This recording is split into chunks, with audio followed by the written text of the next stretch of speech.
Welcome back to Les Schwab Tire Center's Outdoor GPS, presented by Fisherman's Marine and Outdoor.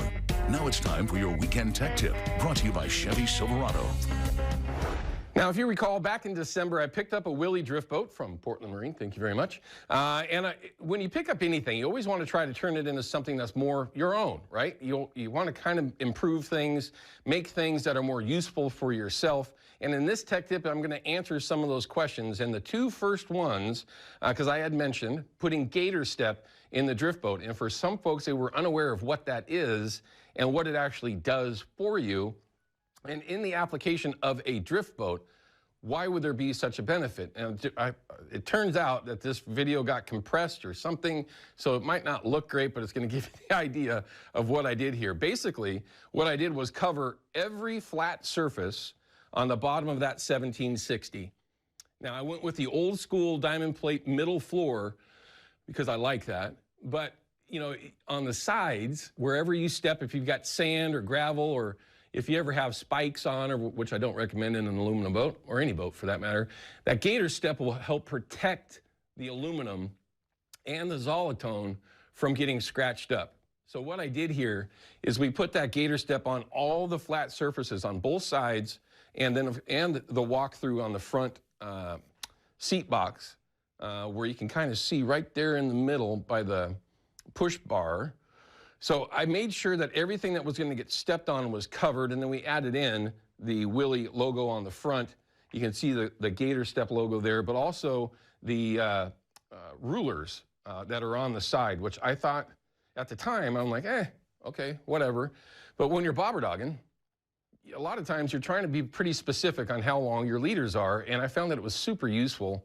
I didn't have to measure any fish yet, but it was super useful having that ruler measuring ability on the sides of the drift boat.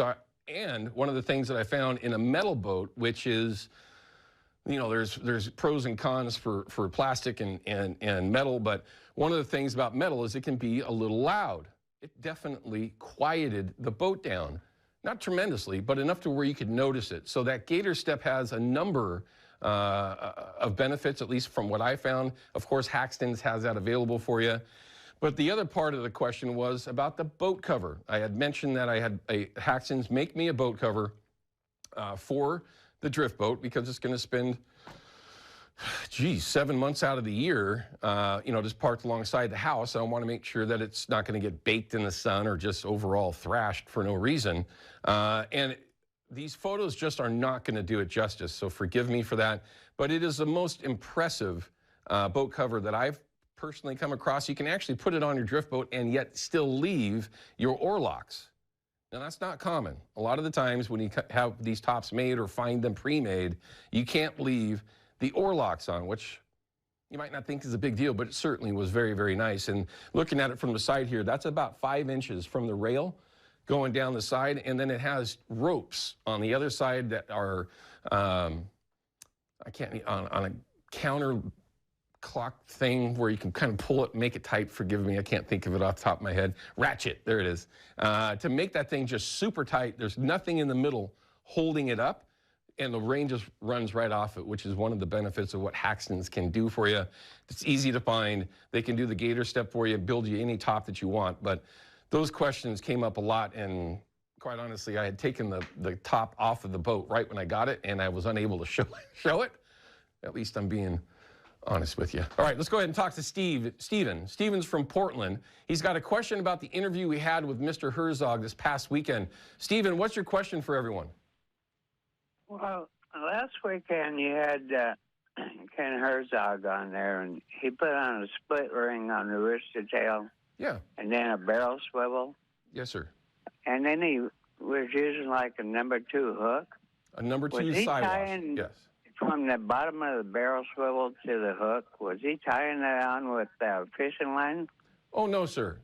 Single sidewash, typically when you buy those from fishermen, they're an open eye. So once you put the split ring on that rooster tail and you have the split ring, then you put your barrel swivel on into the split ring like you're supposed to. That single sidewash hook right out of the package, the eye is open. So you can just put it right on the swivel and then just use a pair of pliers and pinch that down so it's locked on to that barrel swivel. So it drops the hook back a little bit and then gives the hook the ability to spin 360, which will help tremendously with not losing fish. Will you lose them? Sure. But with that hook having the ability to spin, it's just a huge advantage. And that single siwash, especially on some of the different rivers that you're going to chase trout on, it's legally, you can only have a single point hook, but it's also a little bit safer for the fish as well. It's a little bit larger of a gap. You can pinch that barb down, and it's easier to get the hook out of them without hurting them. Not that barbs actually cause any issue. Scientifically proven that it doesn't, but we're not going to get sidetracked with that kind of topic right now. But Stephen, I hope that helps you out, sir. All right, let's cut to a break, and we're going to go to another Stephen. We've got Steve Leonard from Steve's Guided Adventures. He's on the Columbia as we speak, and he's kind of bouncing around in that lower river. So he may end up today on the channel or stick his time out on the Columbia. We're going to find out what he's seeing out there real time so that you can make a decision on if you want to head out there today and catch that tide change, or maybe what your plan should be for tomorrow before it closes down for a handful of days, before hopefully it reopens again this upcoming week. It's scheduled to, but you just never know. We'll be back with Steve Leonard in just a minute. Outdoor GPS is brought to you by Yakima Bait, steeped in tradition, innovation, and fishing success. Procure Bait Sense, ruthlessly effective. And by North American Metals Incorporated, first choice for all your metal roofing and siding needs.